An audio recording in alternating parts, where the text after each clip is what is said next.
Good morning friends. Christmas tree അലങ്കരിക്കുന്ന ആഭരണങ്ങളിൽ പ്രധാന സ്ഥാനമുള്ളതാണ് ക്യാൻഡി കെയിൻ അഥവാ മിഠായി വടികൾ. ചുവപ്പും വെള്ളയും നിറഞ്ഞ ഈ വടികൾ ആട്ടിടയന്മാരുടെ കയ്യിലെ പ്രത്യേക തരത്തിലുള്ള ഹുക്കുള്ള വടികളെ സൂചിപ്പിക്കുന്നു. 1670 മുതൽ മിഠായി വടികൾ അഥവാ ക്യാൻഡി കെയിൻ പ്രചാരത്തിലുണ്ട്.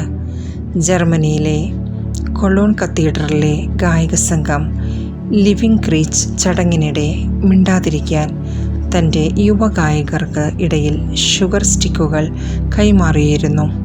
എന്നാൽ പള്ളിയുടെ ഉള്ളിൽ സ്വീറ്റ്സ് കൊടുക്കുന്നത് ശരിയല്ല എന്ന് ബോർഡ് പരാതിപ്പെട്ടപ്പോൾ ക്വയർ മാസ്റ്റർ ഒരു ഹുക്ക് ആഡ് ചെയ്ത് ഇടയന്മാരുടെ കയ്യിലെ വടി പോലെ അതിനെ മാറ്റി. കുഞ്ഞുണ്ണീശോയെ സന്ദർശിച്ച ഇടയന്മാരെ ഓർമ്മപ്പെടുത്തുന്നതിനാൽ ജെ ആകൃതിയിലുള്ള ഇവ ആട്ടിടയന്മാരുടെ കയ്യിലുള്ള ക്രൂക്കായി താരതമ്യപ്പെടുത്തുന്നു. ജെ എന്നത് യേശുവിനെ പ്രതിനിധാനം ചെയ്യുന്നു. മിഠായി വടികളിലെ വെള്ളയ്ക്ക് യേശുക്രിസ്തുവിൻ്റെ വിശുദ്ധിയെ പ്രതിനിധീകരിക്കുന്നു. ക്രൂസിൽ മരിച്ചപ്പോൾ ചൊരിഞ്ഞ രക്തത്തിനാണ് ചുവന്ന വരകൾ.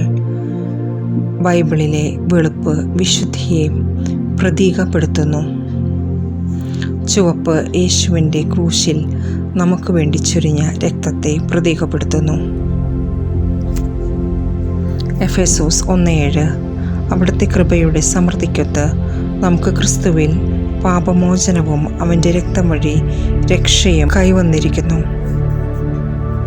ഏശയ്യ 40:11 ഇടയനെപ്പോലെ അവിടുന്ന് ആട്ടിൻകൂട്ടത്തെ മേയ്ക്കുന്നു.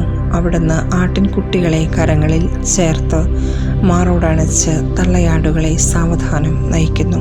ക്രിസ്മസിൻ്റെ തയ്യാറെടുപ്പിന് വേണ്ടിയുള്ള നമ്മുടെ ഇന്നത്തെ ടാസ്ക് ഇതാണ്. മദ്യപാനത്തിലും മയക്കമരുന്നിലും മുഴുകി ജീവിക്കുന്ന യുവാക്കൾക്ക് വേണ്ടി നമുക്ക് പ്രാർത്ഥിക്കാം. So let's start our journey. Have a blessed day.